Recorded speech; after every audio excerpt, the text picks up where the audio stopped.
دوباره دم باش گهدار و بینرین ما بشه هفدیتنیش برنامه گلاف صبحی دست بید به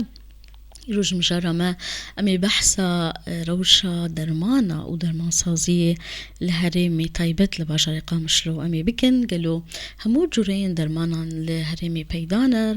نرخ چاوایه گوهرنین چه ببون باندوری لپیدابونا وان درمانان گریه نخاسم خبري هيامك كرد رين دنقبا هريم عما و آلين دن هريمين قريداي حكومة سوريا دمكي هاتو بقرتن او يك يان افيك باندوري لمجارة درمانا كريا يان نا بهتر اميوان خالان و خالين زيدتر امي ناس بكن جي دكتور كاميران مجد البق اندامي انجومنا درمان سازين لقامشلو بريا تليفوني تفلي برنامجها مدبا دنباش دكتور دنباش سرجابا جالك سباس جبو تفلي بناتا دكتور كاميران تام بحثها روشا درمانا لهريمي بكن طيبة لباجاري قامشلو ليدا سبيكي دكتور كام امو خلق ناس بكن دي درباري یکیتیا درمان سازن لقامشلو چی یکیتی بچکاری راد به گلو اندامین وهی درمان ساز نیزی چندن ام هنک آگاهی بکرتی ناس بکن کرم بک سرچابا هاتن سروی مجاری باخر نیرو براستی وقت بیجن السازیا ما درمان ساز قامشلو طبعا قامشلو وبنبيجن لحرم الجزيرة قامشلو حسكي وديركي ولو حر هرمك و يعني مجلس صابي هي جبو قامشلو طبعا دهف سروكن ويازده هندامي وين باجاري قامشلو قريدايوي عمودي وتربسبية وترحميسة حر باجورو كمجي دين دامي ما لور او جي سركار يخونه ودبيجن شوباندنا درماسازات كن درمانات كن لقامشلو فريقان ما هي بيجن مجلسان متابعة درمان تابعين سلمستودعات درمانا هي وكي نجي سر مثلا شكاوي هبن او سر سكن بلي دكتور نهامي بحثا كاري وبكن دمجارة شوباندنا روشا درمانا وشاف ديرية وكي اندامن ونيزي چندن امبيجن او درمان سازن قريداي قامشلو دردوراوي لقوري تاني زمان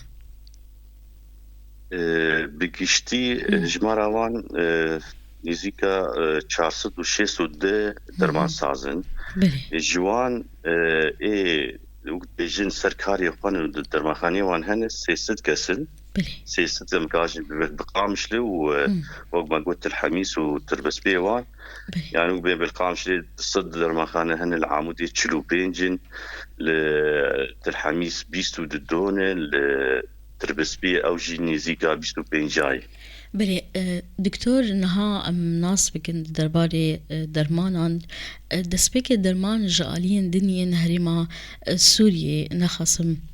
باجارين قريداي حكومة سوريا دمكي جكي جان آليان درمان درباسي هريما مدبا و چه جورين درمانان قلو براستي وقت بيجن معاملة درمانا قشتي قش يعني أغلبية وان أو تمامي قش الآلية رجيم يعني آلية حكومة سوريا يعني معاملة درمانا الجمل هرما مي جزيرة تنن يعني ما دسبيكا بيش شورشي لجي أيام رجيم أسر جي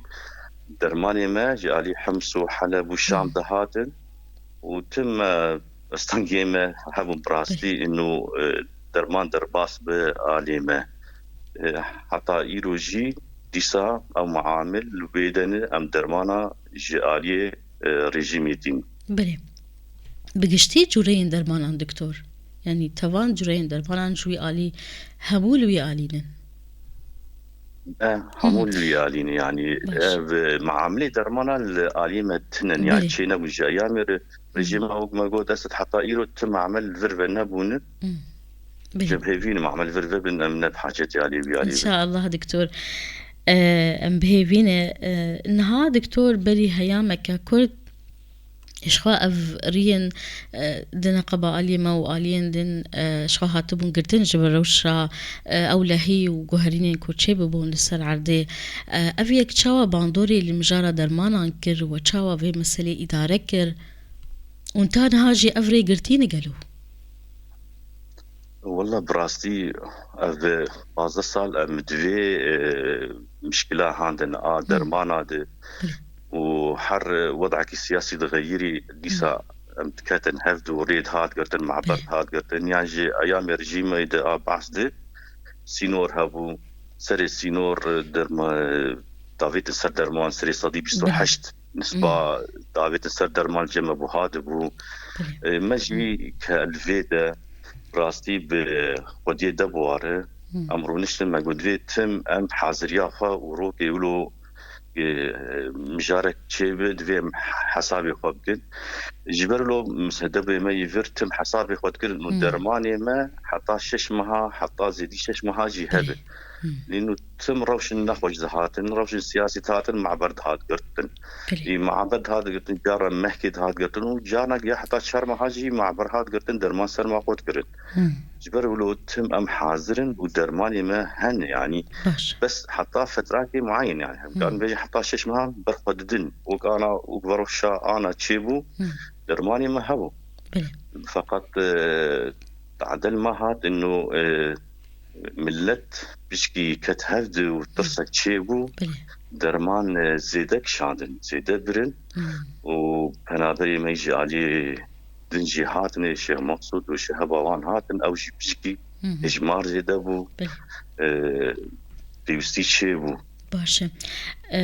دكتور نها او ريفا بونا شخال قولي اقاهين داوي ري حط براسي حتى بري بازارو جاجي قرتيبون بس اسبوع عاشو ريفا بون ودبي ما درمان انين يعني براسي بلي باشا يعني حتى اسبوع كيجي بشكي او استنجايا درمانا هبون شن اصناف درمانا قدر بون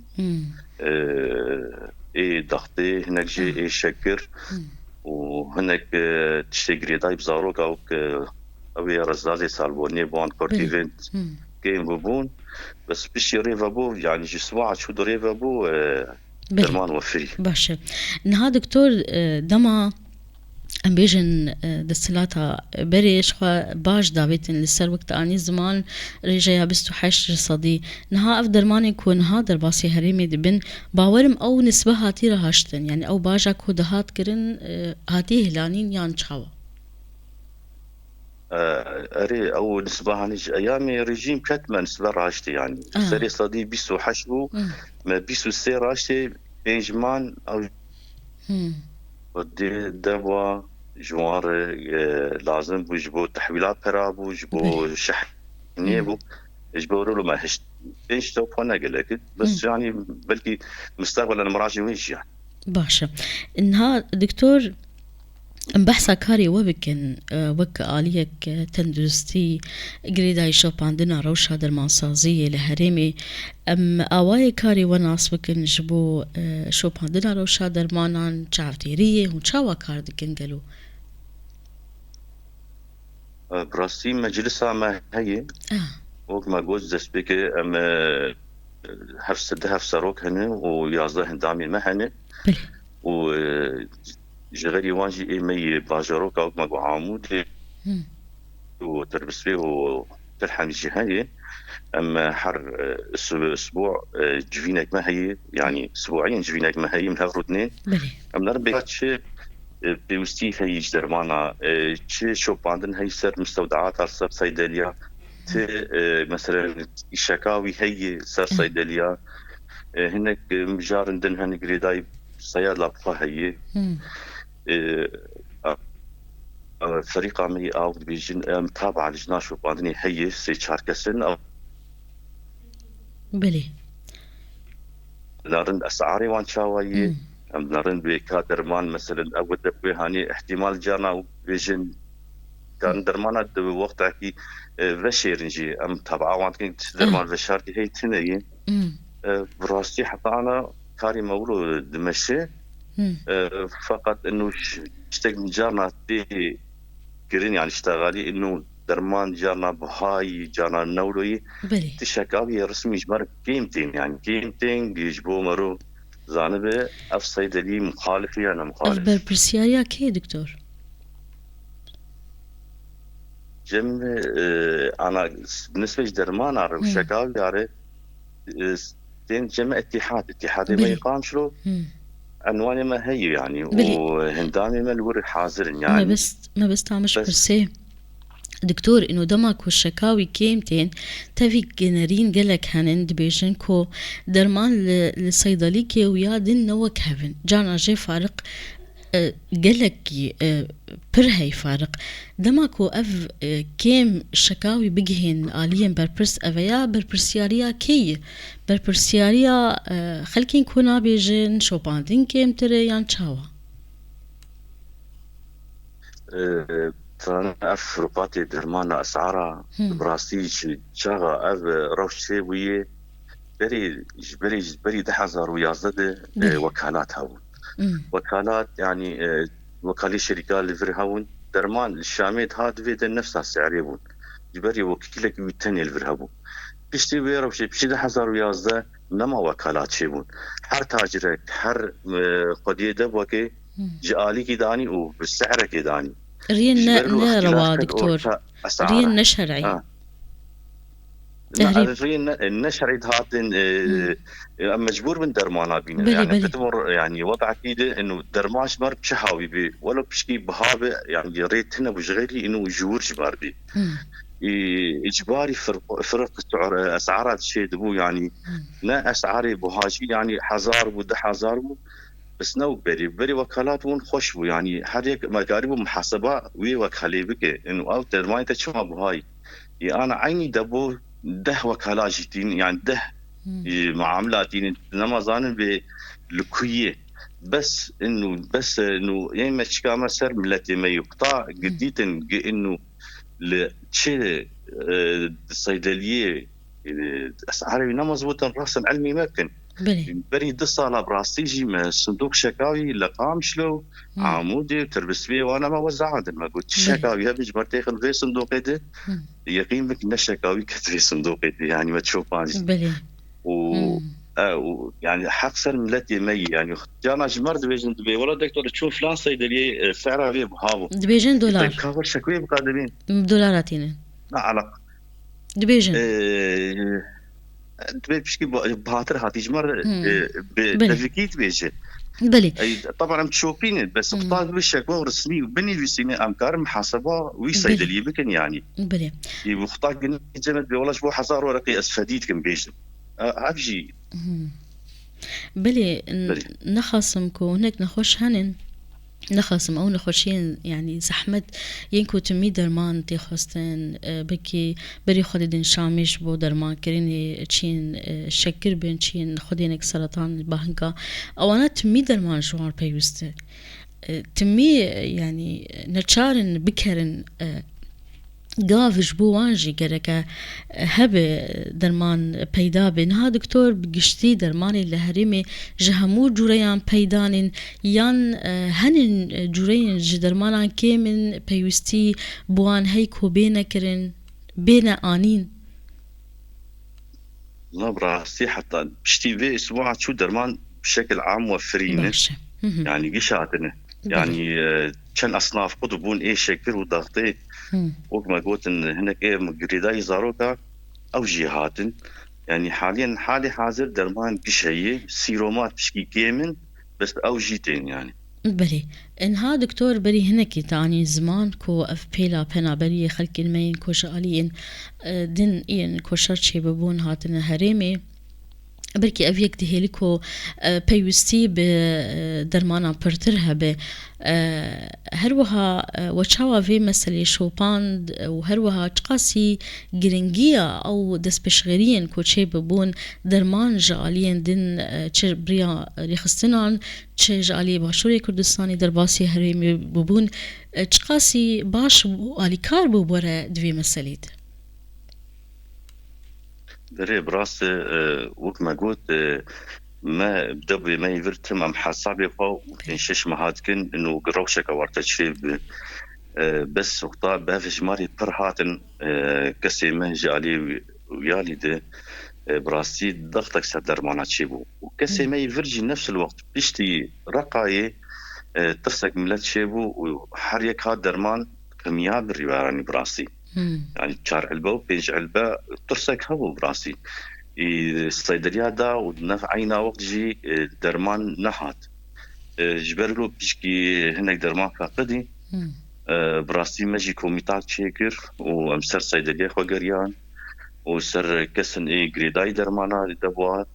ما درمان نوفر عندن وما دا كسن معني انه بقارين سر مدارسة بنابريمتي دي وتشتي ظانم انه درمان جالي باشور باشات بس والسيرومات هاتن والشير هات وسيريلاك هات بس درمان النوعي هنا شكر ضغطي افا زحمة بيغير عدن